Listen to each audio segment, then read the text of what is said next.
vedare tinokuchingamidzai zvekare kune chimwe chirongwa pano paZim Facebook Secrets and Confessions. Tadzoka zvekare nemamwe mamessages. Regedzai tibva tapinda mumamessages edu atadzoka takakubatirai. Message yedu yekutanga yakamira sekudai so: hanzi makadi zvenyu mukoma, ndinokumbirawo kuti munge muchindiposterawo nyaya yanguwo makaviga chitupa changu. So inini mukoma ndine confession yangu iyo yandiinayo. Zvinhu izvi zvakaitika mainge muri mugore ra2004 mushure mekunge ndawanawo basa muHarare ndikabva ndazobva kumusha. Pandakabva kumusha ndainge ndiine musikana uyo wandainge ndichidanana naye. So ndichizonopinda muHarare ndikabva ndazotangawo kudanana nemusikana wandakangosanganawo naye muHarare, but ndainge ndisingatozivi kutoti musikana uyu iye ainge atori zvake tsotsi, ainge asingatombondidi but ainge achingondidira zvake mari yangu because ndainge ndomuitira zvose zvaainge achida in time. So mukoma iye manje akabva azoita kuti ndinge ndichizoramba musikana wangu uya mandainge ndakasiya kumusha. Zvinova zviri zvinhu zvekuti zvakandirwadza at that time, but ndichizonocompare ndikabva ndazoona kuti uyo wandainge ndakasiya kumusha ainge akatosara last number. Ndikabva ndaona kuti wandainge ndava kudanana naye mutown, she was the one who deserved everything. So ndainge ndomupa mari, uye wekumusha ndainge ndichimunyima mari. Zvadaro mukoma Nashi iye akabva azondinyepera kuti ainge ava nepamuviri. This was after wekumusha andiudza kuti ainge ava nepamuviri because ndakati ndadzokera kumusha ndiri paoff ndokubva azongomanikidzira kuti tinge tichiita bonde. So takati tichingonoita bonde nhumbu ichitonobata. So ndakazoti ndadzoka muHarare because munhu wangu ndainge ndichimuda, ndikabva ndazoti munhu uyu kana ndikasamudza chokwadi maybe nekufamba kwenguva anokwanisa kuzondiramba. Ndikabva ndazomudza chokwadi ndikamudza kuti pandainge ndiri kumusha ndainge ndakasika bonde neuyo ainge ambori mukadzi wangu. So iye ainge akazondiudza kuti ainge akabatira pamuviri. So akabva azoti kwandiri ainge asingadi kuti ndinge ndichizochengeta mukadzi wangu uya so akabva azoti ainge asingadi kuti ndinge ndichizochengeta uya wekumusha. But so mukoma ndakabva ndatanga manje kugara nemunhu wangu ndichitofungidzira kuti zveshuwa ainge aine pamuviri, but friend yake manje ndiyo yakazondiudza kuti aiwa uyo ainge asina nhumbu. So ndakarwadziwa mukoma semunhu wandainge ndichida, handina kana kumbomurova kana kuita sei. Ndakangomubvunza kuti why ainge asarudza kundirwadzisa nenzira dzakadaro, ndokubva angochema paya achiti ainge achida kuti ndinge ndichimuroora. Apa kumusha uko ndainge ndakatonzwa kuti uya ainge aine pamuviri pangu ainge akabvisa nhumbu iyaiya. Saka zvakabva zvandirwadza. Then uyu wandainge ndichigara naye mutown akabva azotanga kundihurira. Ndakatanga ndichanzwa nemakuhwa kuti aingoti ndichingobuda nayewo aibva atongounzawo zvikomba zvake mumba. Kudzamara one day ndazomubata red handed. Ndakati ndamubata red handed mukoma, then iye akabva atoita sekunge inini ndini ndainge ndiri chikomba chake. Ndikabva ndarohwa nemufesi wake uya ndokubva ndazotiza. Ndakatomboita nguva ndichingogara kumba kwefriend yangu, kudzamara ndazowanawo pangu pekugara. So nekufamba kwenguva mukoma ndopandakabva ndazosarudza kuti ndinge ndichimuendera kun'anga. Saka ndichida kumuendera kun'anga ndainge ndichida kuti ndinge ndichingomurwadzisa kuitira kuti ange achinzwawo kuti zvinorwadza sei. So ndakabva ndazoenda kune imwe n'anga. Ndakati ndaenda kun'anga kuya ndopandakabva ndazopiwa kamushonga kandakanzi ndaifanira kuti ndinge ndichizoisa muwallet mangu. Saka ndaifanira kuti ndinge ndichizokasiya karimo muwallet muya kwemazuva anokwana iwo kuita 7. Ndikabva ndaita saizvozvo, asi mukoma handisivi kuti chii chakazoitika, nekuti rimwe zuva ndakatoti ndichitobva kubasa ndokutosvika ndikatoona wallet yangu yainge yakavhurika. Apa yainge iine mushonga. Apa ndakaudzwa kuti ndaisafanira kuti ndinge ndichizovhura wallet iyoyo, then kana 7 days dzakwana ndaifanira kuti ndinge ndichizodzokera kwairi n'anga iyaya. So ndakabva ndazodzokera kune n'anga iyaya, ndopandakabva ndazoudzwa kuti mushonga wangu wainge wapanduka, but ndikabva ndazopiwa umwe mushonga wekuti ndinge ndichizovhara magepu. Ipapo handina kutoziva kuti ndainge ndatopiwa mubobobo, because ndakabva ndazotanga manje kurota each and every night. Ndaitorota ndichitoenda ndichitonobobodza girlfriend yangu uyo ainge akandiramba. Ndakamuboba kusvika iye azotanga kurwara ndokubva azofa.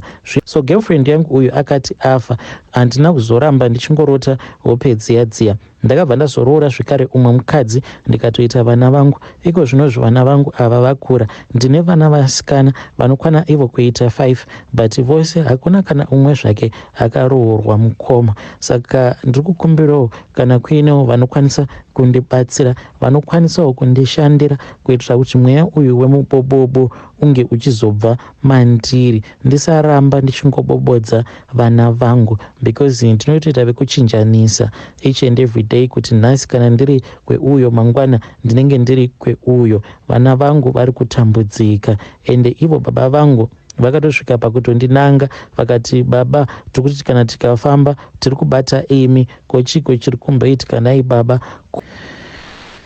Vedare ndo message iyo yandakatumidzirwa ichibva kuna mukoma vedu avo. Please ngatizamei kuti tinge tichitaura navo. Hanzi ndatova nemubobobo apa ndinongorara nevana vangu vasikana 5 girls and all of them are not married. Ngatitaurei navo mukoma vedu ava mucomment section. Rekedzai tibva taenda panyedu inotevera. Nyedu inotevera yakamira sekudai so.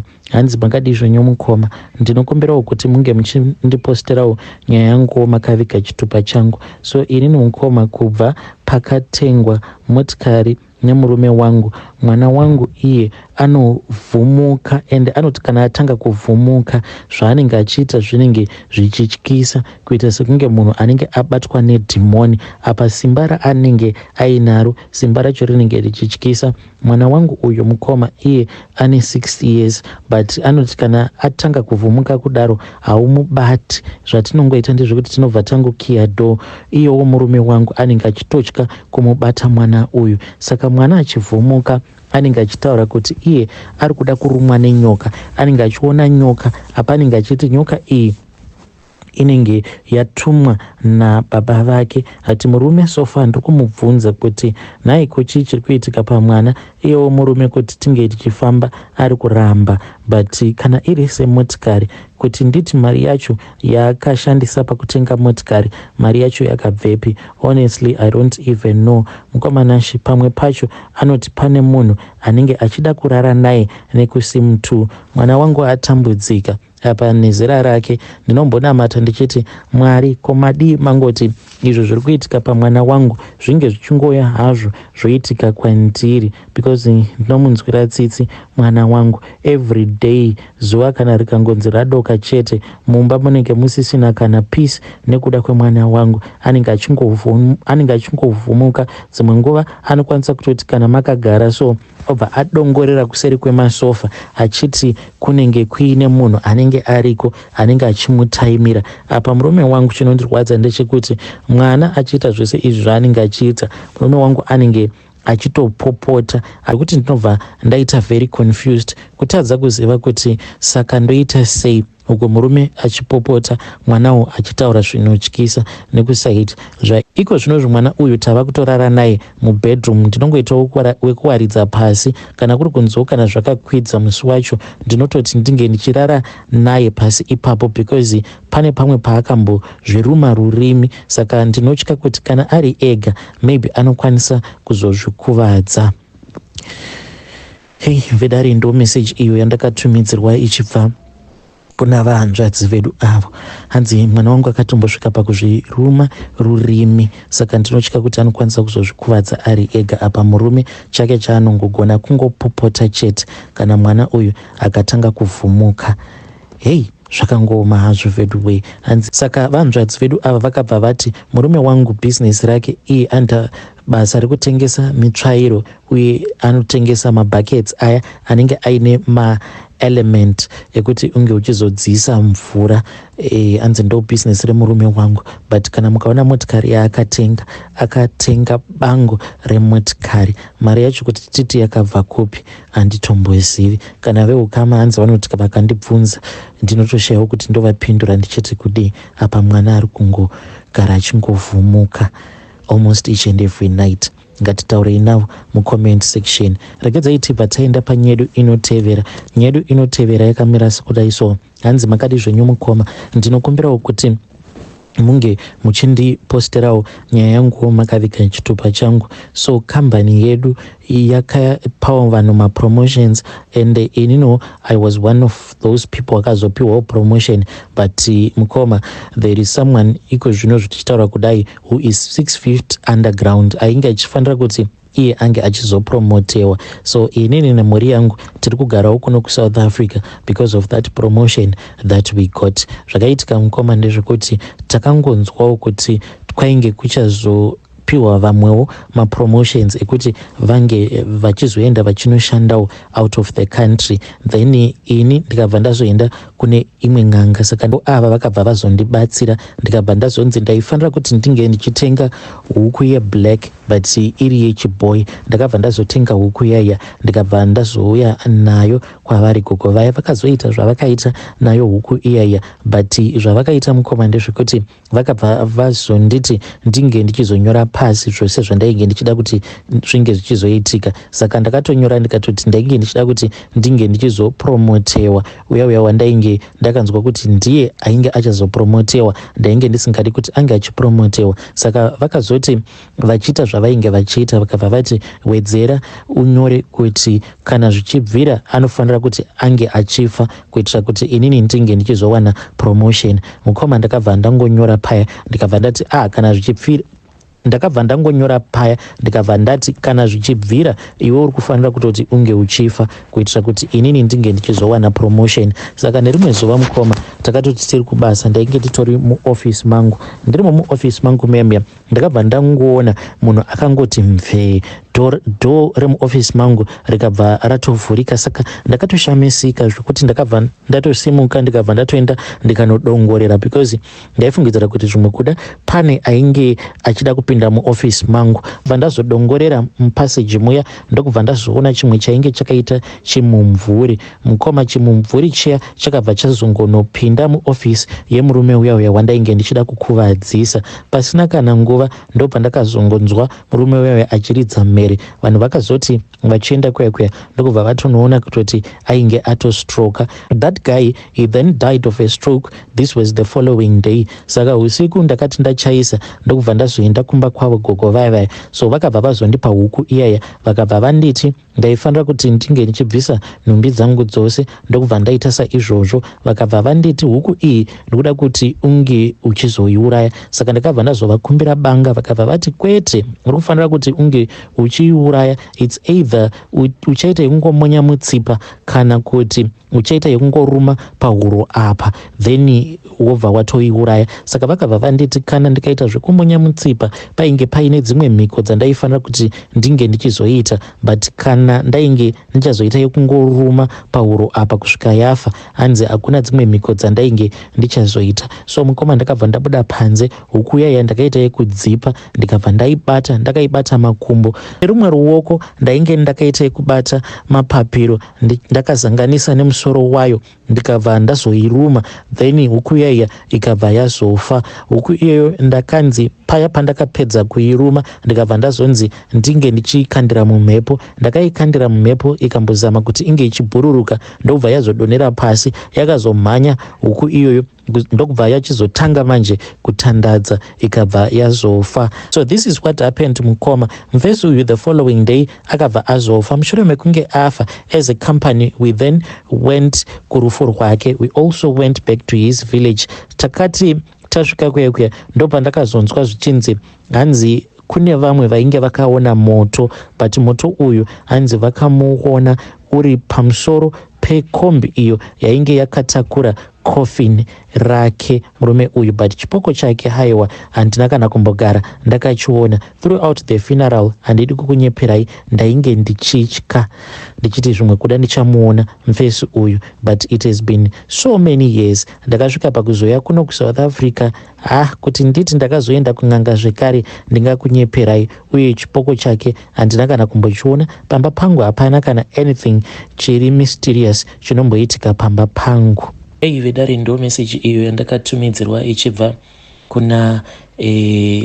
kuna mukoma vedu. Please ngatizame kuti tinge tichitaura navo mukoma vedu ava mucomment section. kana kuri kunzo unenge wakamboshandisawo zvimishongawo, you can come and you can share with me your own side of the story. Kumabasa ikoko hanzi munhu izvezvi kutaura kuno, he is 6 feet underground. Strange things indeed they do happen in this world. Rekedza iti vataenda panyedu inotevera yakamira sekudai so. Hanzi makadi zvenyu mukoma, ndinokumbirawo kuti munge muchindiposterawo nyaya yanguwo makavika chitupa changu. Ndauyawo pano paplatform penyu. I have my own confession, even though I am not going to be telling you everything that my parents did. So my parents, it seems as if just after they had gotten married, inini ndisati ndatombozvarwa, vakaenda kun'anga ndokubva vazopiwa mushonga wekuti vange vachizokwanisa kubudirira mumabusinesses avo. As we are speaking, baba naamai vangu, they have like too many shops all over Zim, and we are staying here in Zim, tinogara muno muHarare. So I won't be able to tell you the exact date, but I can tell you the month. Each and every February, there is a day which has been set for my parents. So on that date, each and every February, each and every year, tinongorara takamira mkomanashi. We won't be wearing anything. You can just imagine like staring at your dad, seeing him vasina kana zvavanenge vakapfeka. Tinenge takadaro takangomira. Then my dad and my father, they will be busy chanting, and my father will be holding vane rimwe bhuku ravo iro ravainaro. So this book, it contains all the names, I mean like all the names dzehama dzababa, hama dzamama, including vazukuru, the whole extended family. So tinoita usiku hwose mukoma hakurarwi. On that night vanenge vachidanidzira mazita ehama idzodzo dzavakanyora mubhuku. It does not matter kuti munhu yeye anenge akafa kana kuti anenge asina, but there is a pattern to it. Avo vanenge vakafa ndo vavanotanga kudana mazita avo, then vanoti kana vapedza kudaro, it seems as if the following people will be called out their names in their order. Ndo kufa zvekare kwavanozoita. Even the way that he calls out the names, kana ukatarisa, you'll see kuti vanhu ivavo vakatofa vakatotevedzana, just like in a list. Then vanozoti kana vapedza kudana mazita evose, like the whole extended family, ndo pavanobva vazodana zita remunin'ina wangu, rangu inini, then nezita rekamukahanzvadzi kangu, then mom, then dad. Izvi zvinoitwa mukomanashi each and every year in February. Hey, vedare ndo message iyo yandakatumidzirwa ichibva kune mwanasikana uyo. Hanzi ndo zvatinoita izvi each and every February. Hanzi tinongorara takamira. Hanzi baba vangu vanenge vachidana mazita evanhu vose vachidanidzira. Pakaipa. Let us speak with her in the comment section. Hanzi zvizhinji zvacho handikwanisi kukuudzai, but baba vangu hanzi vane mashops akawanda all over Zim, my grocery shops. Pakaipa.